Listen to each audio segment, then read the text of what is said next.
Wow. That was probably about the worst, right? The first reps are always the worst.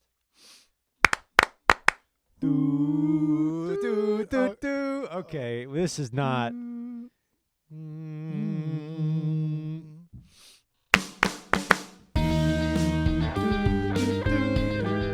Hello, everybody. I'm Steve Peterson. And I'm Jack Hinkle, and we got our pitch back. Gosh, that was painful. We just did that lovely little clap, and it was awful. That's like so poetic, though. That's perfect. That's perfect For today's episode? For today's episode, I think it is. I think it's perfect. What are we talking about today? Anonymity. Isn't that what they had in Finding Nemo? Finding Nemo? And then he's like, stop, don't hurt. Don't hurt yourself. No. That's an anemone. That's a sea anemone. That's a sea plant. Okay, so this is anonymity. Anonymity. Okay. That is when you get to not know who you are. You get to kind of hide. You get to be away. Yeah. I want to talk about anonymity today. Okay. Being anonymous. The year is 2024. Thank you. Students may walk through the halls, and in 2024, a lot of students have some devices called AirPods or wireless headphones that they can pop in just so seamlessly and easily. And they get to wear those in the hallways, and they get to kind of be in their own world. Not necessarily anonymous, but they get to do that. And they can live in an anonymity for like a good chunk of the time. Yes. Right? They get to go play Fortnite at home, and they get to be strangers to whoever they're playing Fortnite with, and they don't know who they are. You can do that stuff and then go away. And then you come to school, and then you're in a class, and you are no longer anonymous. You got a face, you got a name, you got someone you're talking to. You were there. So there are sometimes it's good to be anonymous, and there are sometimes I think it can be harmful. And I think students in 2024 have a much better understanding of being anonymous than students did 10 years ago, 20 years ago, definitely 40 years ago. So students understand anonymity based on their life experiences, especially experiences on the internet, where a lot of that is anonymous. Yeah. But this has nothing to do with the internet and everything to do with the classroom. Okay. When you are in a class of 12 in piano, you are not really anonymous. No. If you are in a class of 230 called the Marching Minutemen, there's a good chance you can slide by and think you're anonymous. That's true. Especially when you put the uniform on and you're sitting in the stands. Right. Because how many parents have come up to you and said, yeah, I tried to watch my kid, and I know where they started, but I lost them after about 10 seconds. Yeah. That's true. They're anonymous. That's true. They're anonymous. Sometimes they think they're anonymous, and they are. Sometimes they're not anonymous, and sometimes they think they're anonymous, they're not. Sometimes they don't think they're anonymous, and they are. Sometimes they think they're anonymous, and they are anonymous. Sometimes they know they're not anonymous. Wow, not anonymous. dude. All four quadrants, right? Yeah. So today, the dangers of the self-perception of being anonymous, or maybe the gifts of being anonymous. This comes back to marching band, because we have a large band. Mm-hmm. That's kind of like one of the things where our school is known for in its region, is having one of the larger bands, definitely based on the school size. But even regardless of the school size, the band is still pretty large for the area. We're sitting at, what's our official number, like 219? 219. 219, and our school size is approximately 1,700. So that's pretty cool, like when you think about that. Because they say 10%.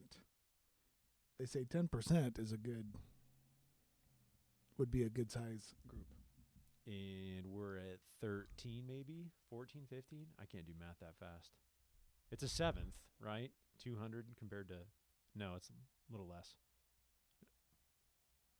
It's more than 10%. Use your little fancy watch.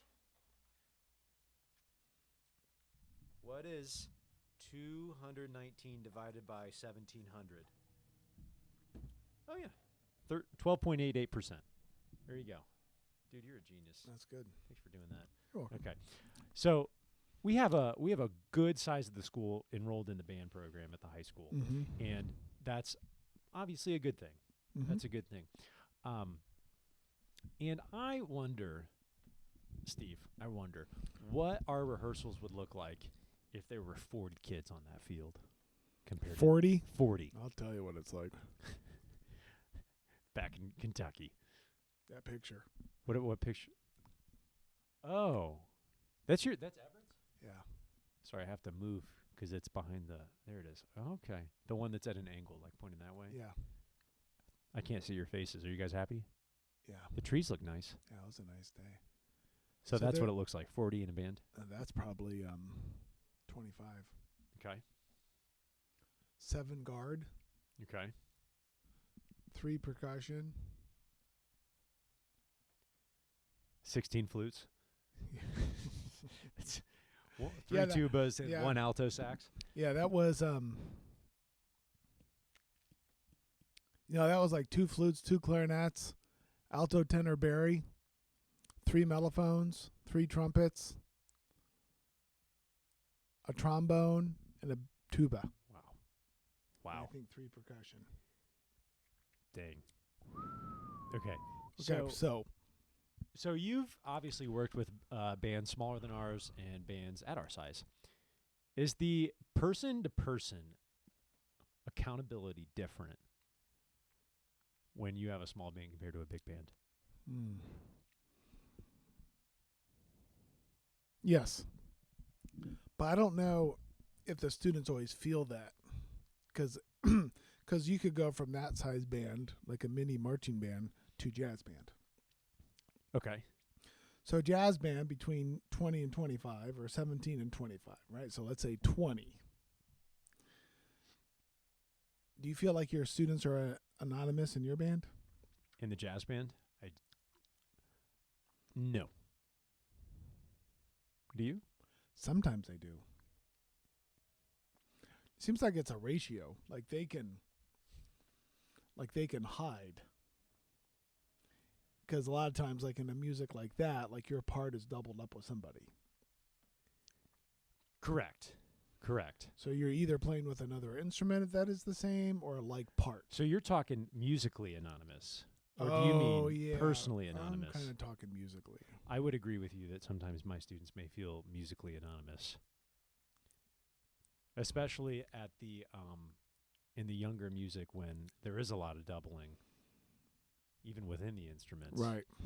Socially, physically anonymous, that I would not say so. Everyone's kind of up in their you're up in each other's grill. Okay, socially no.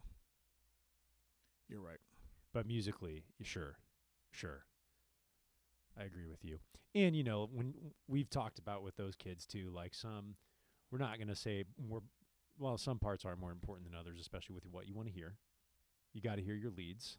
And obviously it's a different vibe of a rehearsal if your drummer's not there versus your, second tenor not being Yes. there. That's a different vibe. Nothing wrong with second tenor, but it doesn't keep the beat of the band. Right. So there is a certain level to that.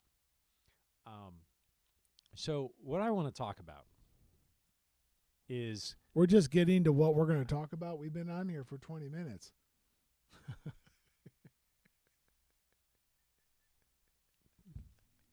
Will you ever be able to roast me without immediately bursting out into laughter? You got to land the plane if you're going to crush it.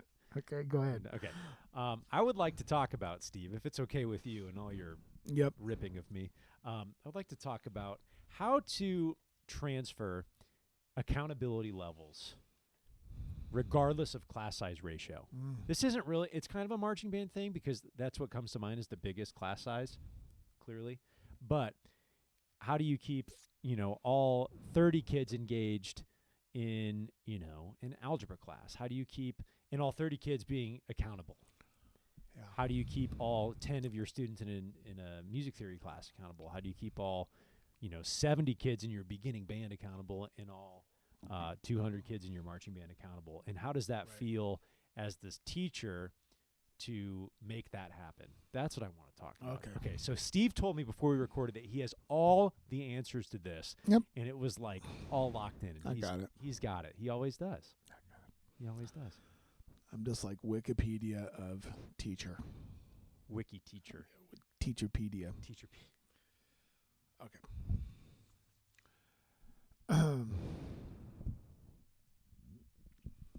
I would say, like, if the students don't feel anonymous, they are used to having their voice heard in the class.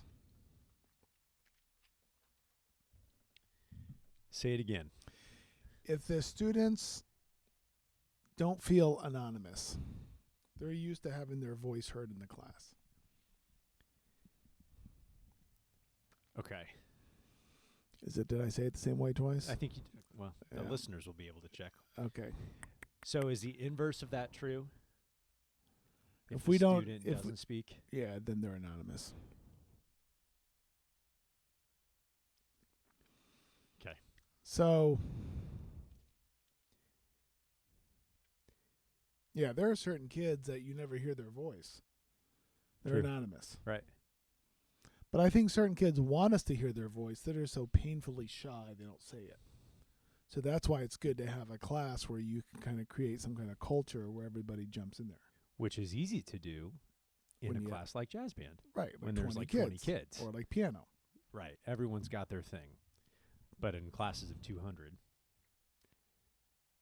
sometimes you can get to every kid, Yes.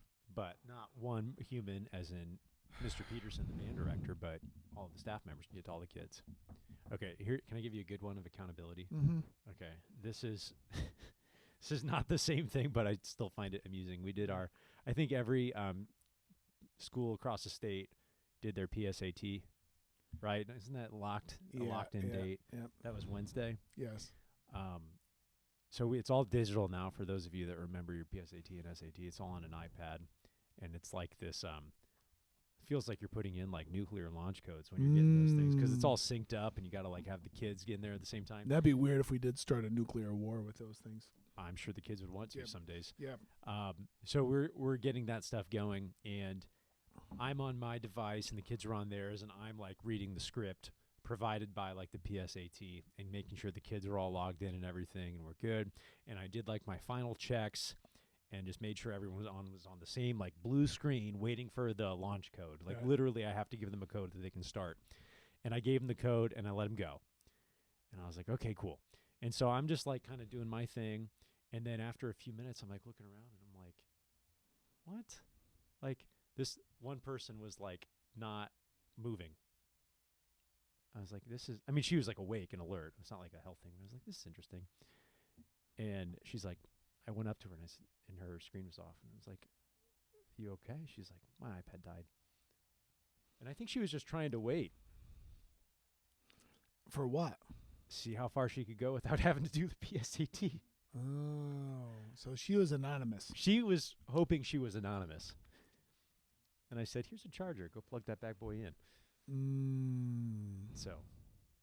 Okay, wow. Well, Jack, that was insightful for you. That was good because, like, marching band, and if you're a dance teacher or an athletic coach, you like see your players and your performers do things. Mm-hmm. But if you're a band director, you can't always hear your kids play things. Right? In a full group setting. In a full group setting. True. Right? It's really hard. I mean, you can't. Nope. You You just can't know hear what all your that. section sounds like. Right. Yeah. You have an idea of how the parts come together, but you don't know how the pieces make the parts that Nope. make it. So like if you're in, so like that girl in your class that had the iPad that died, she was anonymous and nobody around her knew what was going on. She was quiet. She was still. She was not drawing attention to herself, and nothing was going, iPad low, iPad low. Right, iPad, right. Where she would immediately go, my iPad's low. Right. So it does make me think about like marching band, something more like visual arts when you're watching dance or something like that, or cheerleaders. Yes. And then there's not a sense of anonymity. And the other layer too is that if you're in a club or a sport or a band, there is some like self-motivation to succeed because you want to do well. But if I was 14 and I was told I have to take a really, really long test for 3 hours, I might not be that motivated either. Right. So she maybe didn't have a big, reason to get going. So that like adds to the layer of anonymity because there may not be a drive to complete it or to complete it well. Yeah. So the goal is that we can create identity. Is that like the opposite of anonymity? Identity, self-identity, that every individual has identity and buy-in. Mm-hmm. And that when we do one task as a small group, as a large group, as a single person, as a duo, as the entire Marching Minutemen, Yep. the engagement is the same every time on each task. Right. How do you do that, man? I don't know. How do you get the identity? That's like how the groups are. That's why the groups are so good. Because they believe that they're seen and they're heard, and then they. So is that it? That's like intrinsic.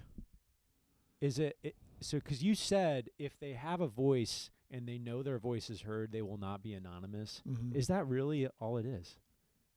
I think you're right. They have to believe that they're heard and seen. They have to believe. Right. It doesn't matter if they are heard or not heard. Right. But they have to believe that they are to understand that they're not anonymous. Wow. So Steve, it sounds like you could come at that as a hug or as a nudge, right? To make them believe that they're Right. seen. Yep. One of my fun things I've been getting into in my theory classes right now is Apple Teacher. Okay, tell us about that. This is great. This is great. I don't have to get my steps in anymore, right? But every kid has an iPad. Every teacher has an iPad. Every classroom has an Apple TV. And there's an app called Apple Classroom where I open it up, I open one of my classes, and I can just immediately see every kid's screen. And we've had this technology before, like it was called Classroom Relay before we had the iPads. Yes. But I didn't use that as much because we weren't using the devices all the time. But now in music theory, it's like everything we do is written with like digital staff paper on the app Notability. And if I'd give the kids a task like draw a major triad, that's what we did today. I show them how to do it and I say, you go. I can just open the app and I see every kid's screen. That is like immediate identity. And then is the screen, do they see the screens up on the board? You can. You can. So if I have my screen casting up to the TV, they can see on my screen all of their own screens, which is kind of Right. fun because the kids in that class will like make silly drawings or say Yes. like hi, and you can like throw that up there and they giggle, and it's like not distracting. It's actually, I mean, I think it kind of adds to the identity, which is kind of fun. So that is like an immediate, like intrinsic to the class sense of identity is that like, if you're getting a task, it may show up. And not really for better or for worse. I usually just like let the kids do the work. It's kind of the equivalent of having like in the like old school teachers like have a kid do a problem on the board. But every kid does it on their own, on paper and on a board. Right. But every kid can just be put on the board at any given time. So that's been a helpful tool that I like. But I'm like, wait, how do I get that going for like piano class or marching band or like jazz band? How do I quote use the kids and get them on the board? So there's like a sense of like intrinsic identity to the class. Okay. Come up with something? You're telling me to come up with something? No, did you? Did I? No. That's why I'm talking about this with you. No. This is my puzzle. Obviously, you can still use kids as examples, right? I mean, we use kids as examples all the time, especially for choreography because We stink at it. we are bad. Except for Mrs. Now, she's locked in. But that's when you use kids for playing examples Right. in jazz band. But where is the sense of like how you get that going all the time? I guess that's where it helps when you have a smaller group like 20 and that you can go down the row Mm-hmm. and listen to kids play. A lot of band directors use playing tests. Right. You do that. I do playing tests. Mm-hmm. Yes, not as much in class. In jazz band, like recording. Oh yeah. You know what I should do? Okay, now that we're talking about it, I need to play the recordings for the kids. I don't know if they'd like that, but for the good ones. Like for 4.0 that they just did, Okay. they just had to pick something that they worked on and get it better. There was a certain saxophonist in my first period band that had a really good recording. And I almost want to play it for Yeah, I think that'd people be because good. I think that I think that's good. I would be afraid that saxophonist would feel self-conscious that their recording is being played. But You could check with them first. that is a good idea. See, this is why I talk to you. That's right. This is why.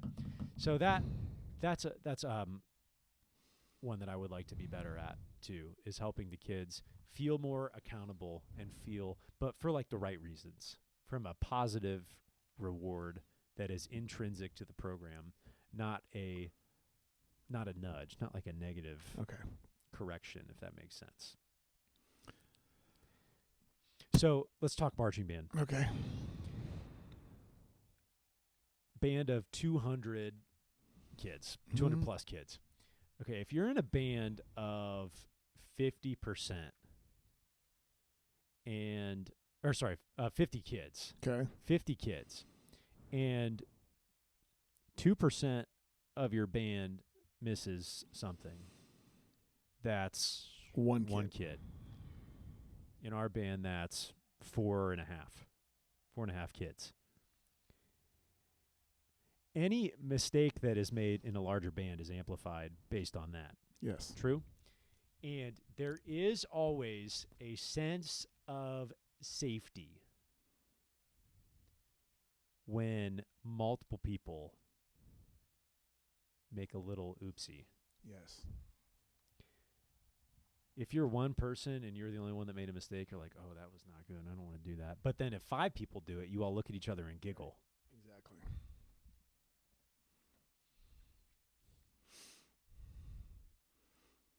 Well, so what are the programs that are in instrumental music that are really advantageous to students? Solo and ensemble and private lessons. Ooh, go on. Because if you're taking private lessons, there's no anonymity because you're sitting with a adult and you're the one.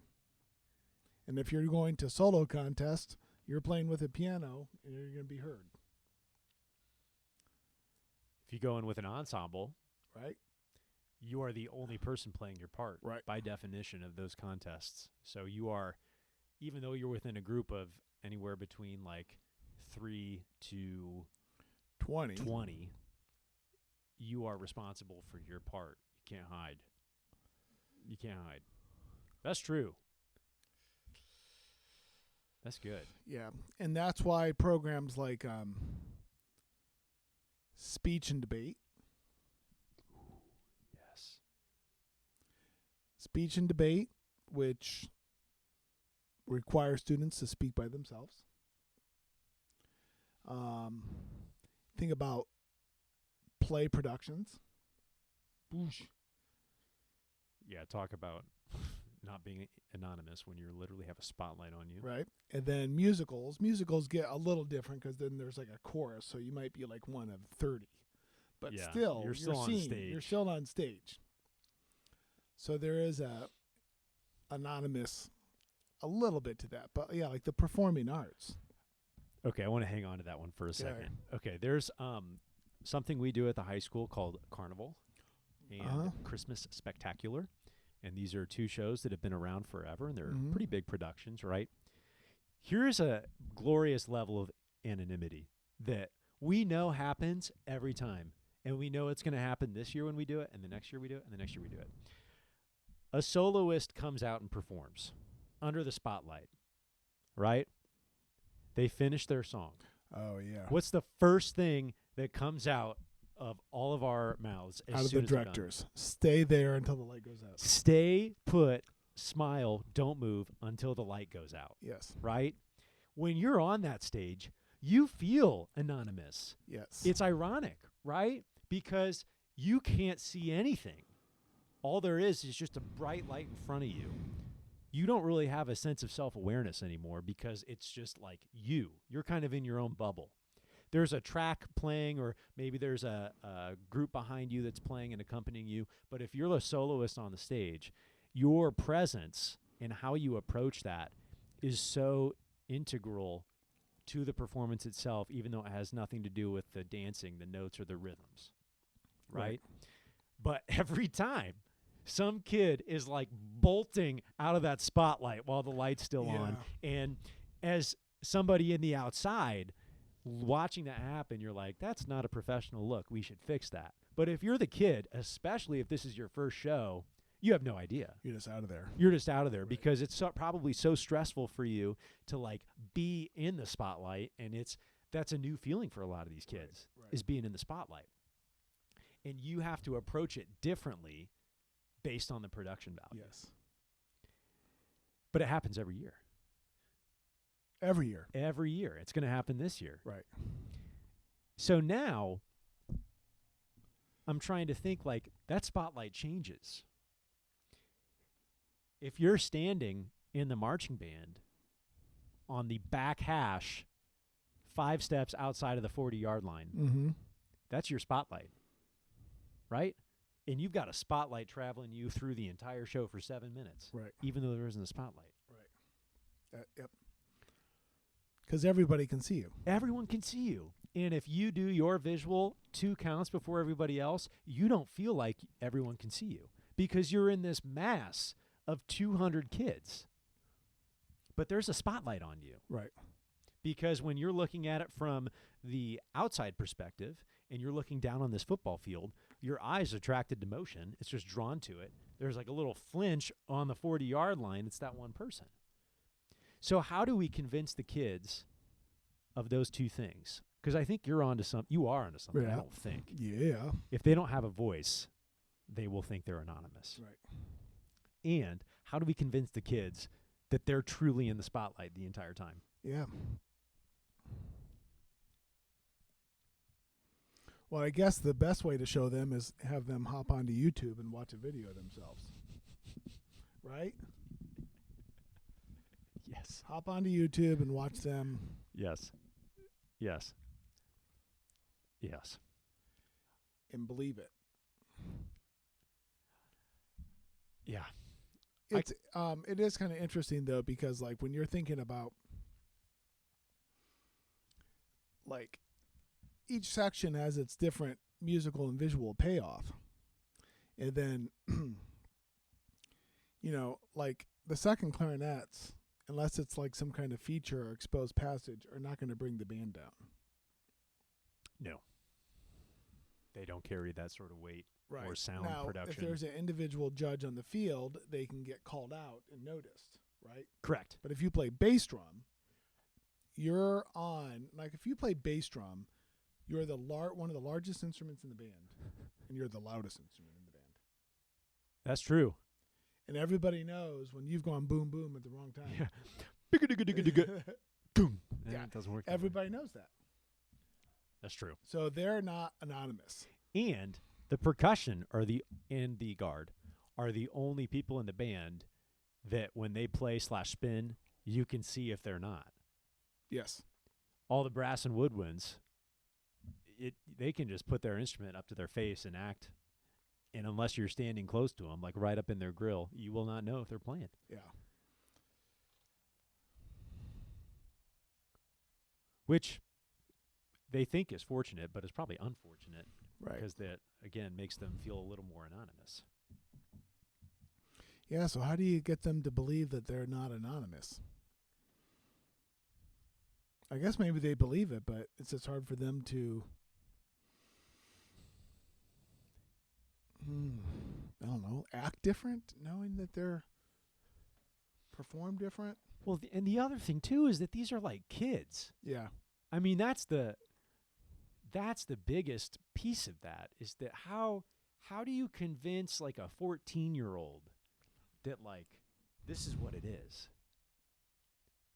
Nothing against 14-year-olds.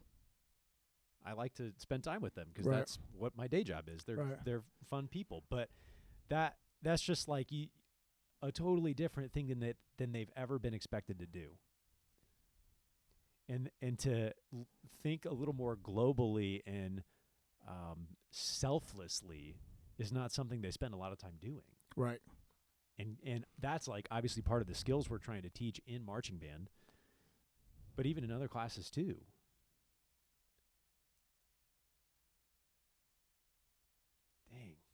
Dang, man. Well, that's like the big point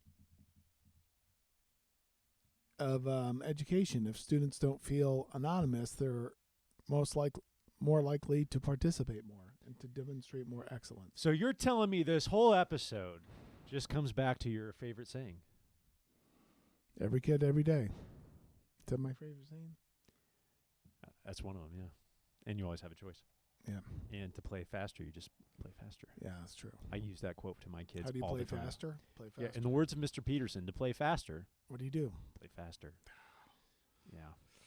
So for those of you that teach band, especially marching band, because that's like a lot of kids at one time, and where you are, by the nature of the beast, far away from your Right. kids when you teach, how do you build in a sense of identity into your students individually, creating that sense of accountability? That's my question to you guys.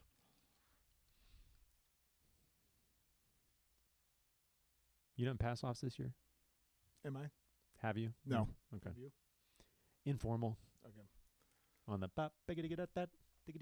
Oh boy, I did recordings in jazz band, but Mhm. that's our first one that just got assigned today. First recording Mm-hmm.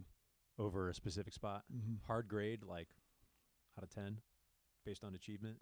It's part of there's like listening and that, so I will temper it. Okay. I mean, I will adjust it. I won't give them just 100% if it's not good, but I won't fail them if it's. But it's more about the process too. Mm-hmm. You know. Mm-hmm.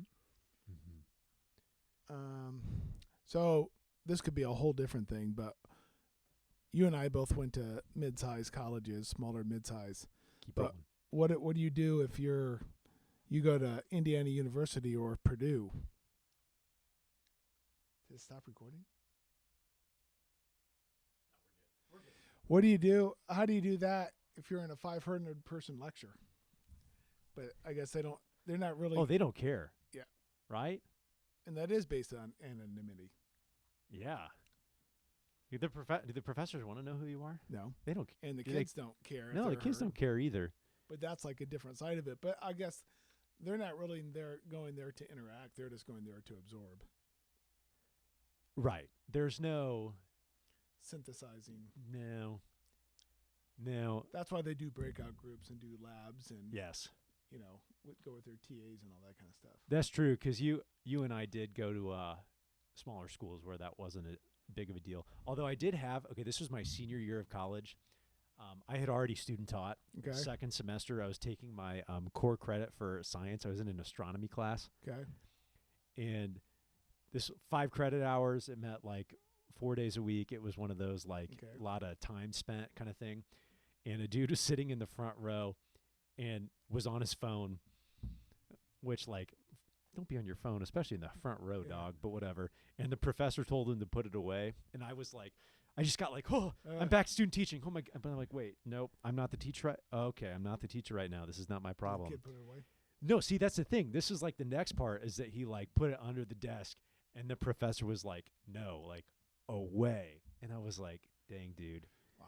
I was like, you go, dude. Wow. Coming out of student teaching, I was like totally with that professor. I was like, Yeah, you go. you go, dog. You go. But that kid must have thought he was anonymous. Yeah. Fascinating. Yeah. That's a good teaching thing. A good teaching philosophy, like helping students not feel anonymous or help them not be anonymous. Yeah. So I think that's going to be my hook. Going out tonight. Okay. Can't be anonymous? Yeah. And I'm trying to figure out how much I want to involve my upperclassmen leaders in that. To have them look? Or should they? Or is that a me thing that needs to happen, not a them thing, you know? I would say if you need more eyes. Sure. But they don't have to do it. But Identity. Identity, not anonymity. Mm-hmm. Right? That's it. That's good, Jack. Thanks. Every once in a while, you come up with a good one. Gee, thanks. Boss. Yeah. What do you got? You got the words of wisdom for our followers? Oh, next week, we should get Nick Saban on here. You think he would come on to a music podcast? If we pay him enough. He's rich. I don't know. No, we need that NIL. Can we get NIL for us? I'll see if I can get Nick Saban. Maybe he'll enjoy doing a music ed podcast because he was, he's in football. Maybe he would enjoy that crossover. Maybe he would think that's kind of novel. There you go. He does football all the time. What's the IU coach's name? Mr. Google. Yeah, Google. Get him on here. Yeah. He would probably not say much. No. He's like, you want to know what I have to say? Google me. Yeah, I don't know if that's our vibe. Yeah, Nothing not. against that guy. Nothing against Googling. Yeah. No, that's true. I got some other coaches maybe I want to get in here. Perfect. Okay. Follow us, Chops Podcast, on TikTok at Chops_podcast. Follow us on Instagram at Chops_podcast. Follow us on YouTube at Chops Podcast. Subscribe to the show on Apple, on Spotify. Do it. Do it now. And we need to probably do an episode on the upcoming presidential election. Don't we? I mean, come on. It's like the hottest thing. What did you say in jazz band today? Oh, I said it was Joe Biden's fault. I was like, I'm not stepping in that one. You said something totally about jazz, and I go, yeah, it's Joe Biden's fault. And I was like, I just looked at the kids. The kids looked at me and were like, are we allowed to say something? Can we say something? You'll never know who I voted for. It was just supposed to be funny. It was supposed to be like funny. It was funny. It was funny and anonymous. I mean, I would say the same thing too about like Donald Trump. I'd be like, it's Donald Trump's fault. So maybe tomorrow I'll come in and throw shade at Donald Trump, so they don't know. They'll never know. They'll never know. I don't know who you vote for. Okay, clearly we got to wrap this one up. Okay. So for Steve Peterson, Jack Hinkle. I'm out of here. See ya.